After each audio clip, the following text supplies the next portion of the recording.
President Isaias Afwerki zobaውን ዘቤታዊ መዕባለታት ዘቅና ቃለ መጠይቅ አካሂዱ።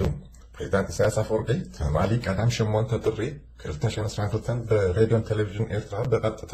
ዝተመሓላለፈ ቃለ መጠይቅ ኣብ ዝተፈላለየ ዞባውን ሃገራውን ዘዕባታት ሰፊሕ መብርሂ ሂቡ።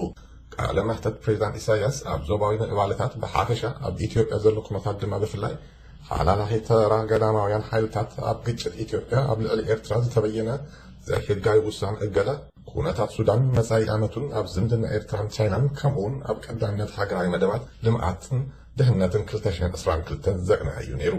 ፕሬዝዳንት ኢሳያስ ኣብ መብርሂኡ ምስቲ ኣብ ኢትዮጵያ ዝመጸ ለውጢ ተኣሳሲሩ ብዞባ ደረጃ ሓድሽ ናይ ሰላምን ምትሕብባርን ተስፋ ተፈጢሩ ምንባሩ በዚ ድማ ኤርትራ ምስ ኢትዮጵያ ኣብ ንጡፍ ጽምዶ ከም ዝኣተወት እንተኾነ እዚ ዞባዊ ምዕባለ እዚ ጭንቀት ዝፈጠረሎም ሃይልታት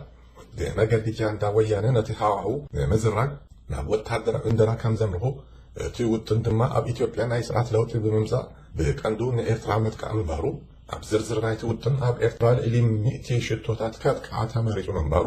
ኤርትራ ነቲ ኩነታት ብቀረባ ትከታተሎ ስለ ዝነበረት ድማ ህጋዊ ናይ ነፍሰ ምክልኻል ስጉምቲ ከም ዝወሰደት እቲ ቀዳማይ እንደራ ምስ ፈሸለ ብላዕቲ ወያኔ ዝተኻየደ ጽዑቕ ዲፕሎማስያዊ ፀጥን መንግስቲ ኢትዮጵያ ዝወሰዶ በይናዊ ተኩሲ ናይ ደው ምባል ስጉምቲ ንጃንዳ ወያኔ ናብ ካልኣይ እንደራ ስለ ዘምርሖ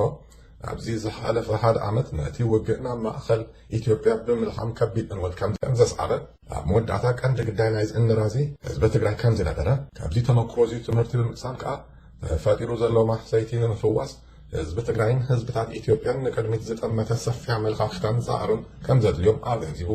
ኣብ ልዕሊ ኤርትራ ዝተወሰነ እገዳ ብዝምልከት ፕሬዝዳንት ኢሳያስ እዚ ናይ ሕጂ እገዳ ጥራይ ዘይኮነ ቅድሚኡ ዝተሓቀነ እገዳታት እውን ዝኾነ ህጋዊ መሰረት ከም ዘይነበሮ እቲ ኩነታት ምስ ገፊሕ ዓለማዊ ኩነታት ዝተኣሳሰር ኮይኑ ብቀንዱ ነፀብራቅ ፍሽለት ፖሊሲታት ሰብ ፍሉይ ረብሃ ምዕራባዊ ዓለም ምዃኑ ኣገንዚቡ።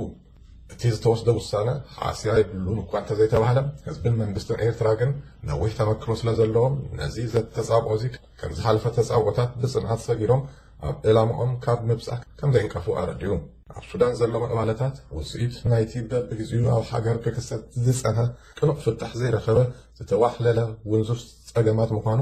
ነዚ ዘቤታዊ ኩነታት ብምምዝማዝ ክግበር ዝፀንሐ ገዳማዊ ምትእትታው ነቲ ኩነታት ከም ዝሓላለኾ ብምግላፅ እቲ ተፈጢሩ ዘሎ ተሓዋሲ ኩነታት እጂ እውን ብብሱል ኣመለኻኽታ ህዝብን ፖለቲካዊ ሓይልታትን ሱዳን ክፍታሕ ከም ዝኽእል ኣስሚሩሉ።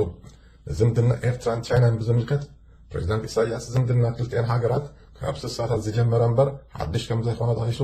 እዚ እጂ ኣብ መንጎ ኤርትራን ቻይናን ዝተኸተለ ስምምዕ ነቲ ዝፀንሐ ዝምድና ናብ ዝበረኸ ደረጃ ዘሰጋገረ ሰፊሕ ቁጠባዊ ድህነታዊ መዳያት ዘጠቓለለ ምዃኑ ኣረድዩ። ፕሬዝዳንት ኢሳያስ ንመደባት ሃገራዊ ልምዓት 2022 ኣብ ዝምልከተቶ ናይዚ ዓመት እዚ መደባት ልምዓት መቀፅልታ ናይቲ ኣቀዲሙ ዝተሃንፀፀ ሃገራዊ ልምዓታዊ ውጥን ኮይኑ ቀዳምነታት ተዋሂብዎ ዝትግበር መደባት ብቀንዱ ኣብ ትሕተ ቅርፂ ፀዓትን ማይን ዘቅንዐ ምዃኑ እዚ መደባት እዚ ከዓ ምስ መደባት ሃገራዊ ድህነት ተኣሳሲሩ ብዝሓየለ ውዳበን ሰፊሕ ሱታፊ ህዝቢ ክስርሓሉ ውጥን ተተሓሒዙሉ ከም ዘሎ ኣረዲኡ።